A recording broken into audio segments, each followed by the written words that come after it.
Oui, tout à fait. En ce moment même, je suis en face de l'ambassade américaine, donc à Kiev.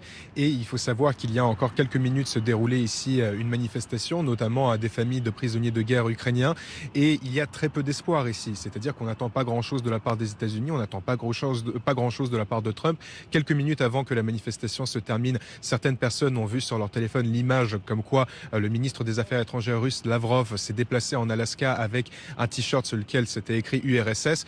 Et pour eux, c'était un signe comme quoi, bon, il ne faut pas s'attendre à grand-chose et que les États-Unis se font, entre autres, marcher dessus. Donc ici, il y a une certaine colère, comme quoi les États-Unis et la Russie décident du sort de l'Ukraine sans la participation de l'Ukraine. Mais il y a néanmoins un espoir qu'il y ait peut-être un cessez-le-feu et surtout que la prochaine rencontre, celle dont parlait Donald Trump hier lors de sa conférence de presse, c'est-à-dire à trois avec Zelensky, Poutine et Trump, eh bien que celle-ci donc devrait avoir lieu la semaine prochaine. Ils l'espèrent et ils espèrent que le sujet de l'Ukraine et surtout l'avenir de l'Ukraine ne sera pas décidé par deux pays qui n'ont rien à voir donc avec l'Ukraine.